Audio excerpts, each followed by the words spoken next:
My name is Tracey Meyers. I'm a licensed clinical psychologist, and I am a staff clinician at Lawyers Concerned for Lawyers in Massachusetts.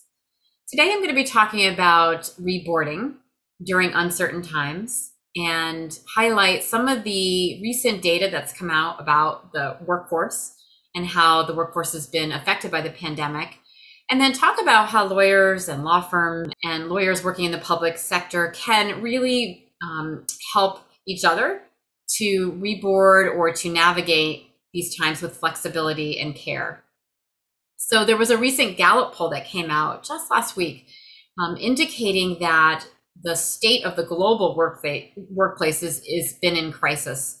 The effect of the pandemic has included mental health issues. Most people that responded, almost half, said that they were experiencing anxiety and stress. About 25% of people, this is across the world, surveyed said that they were experiencing anger and daily sadness, about 25%. So from these numbers alone, we can see across the world, people are struggling with mental health challenges as a result of the pandemic. That's probably not surprising to many of us, and to lawyers in particular who have already been struggling with anxiety, depression, anger management challenges.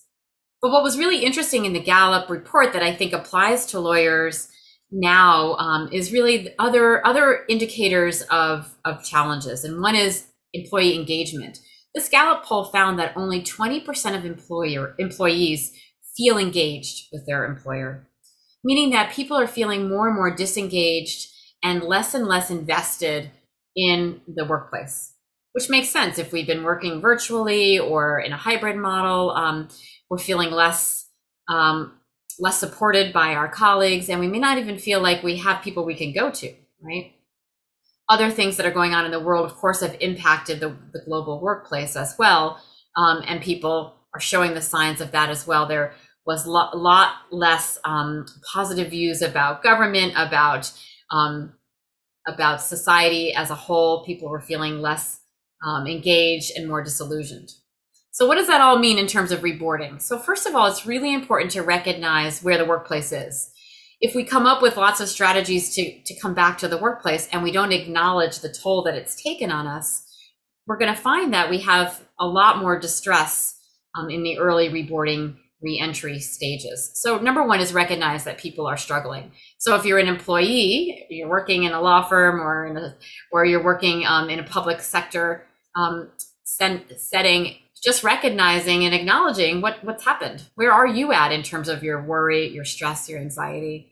And if you're an employer, recognizing that your workforce coming back, or that might be coming, back for a hybrid schedule, they're not the same as the workplace that left before, particularly females. So female lawyers have really been struggling with the work-life balance, more women than ever wanting to leave the field of law.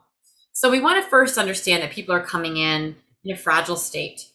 And so because of that, we want to really ensure that people are developing a toolkit of resources when they return. So first, it's just recognizing that when they return, people have all different views about coming back. Some people are anxious to come back to work. Some people are very afraid to come back to work. And many of us are in between, right? Maybe hybrid, maybe if the numbers are down with the Delta variant, right? So there's lots of different views. And when we have different views, it's really important, first of all, to consider, what do I personally need? What would help me as I think about reboarding? So I like to use self-reflection as one of the tools, meaning looking at my anxiety level, my stress level, my schedule, and see right away, am I able to balance right now? Or am I able to balance if I'm returning to work? So I often, as a psychologist, will recommend people do a self-report screening, like a perceived stress test, where you can really look and see, how stressed am I right now? How is my work-life balance? So we want to really focus in on that. We've talked about that in the past, like it's an extra thing, like it'd be great to have a work-life balance. But we know now, considering where we are struggling with in the workplace, that it's a mandate to actually have work-life balance for employee well-being. So looking at our stress level, and if we are stressed, what are the resources we can use? In a previous video, we did a mindfulness practice. So we know mindfulness practices, breathing, yoga, body-based practices can help with stress. Sometimes talking to a therapist, at LCL, we have consultations available for lawyers, law students, judges, where we can meet one-on-one and really talk through where is your stress level, how are you coping, here are some skills. So sometimes that can be very effective. For some folks, it may be longer term psychotherapy, finding a referral so that you can really work with someone on a regular basis. Support groups, we do a bunch at LCL. There are a lot of different support groups, places where people are going together as peers to work on feeling more connected. So taking care of the emotional part of ourselves is part of the well-being process. And as we reboard, that's going to be really important.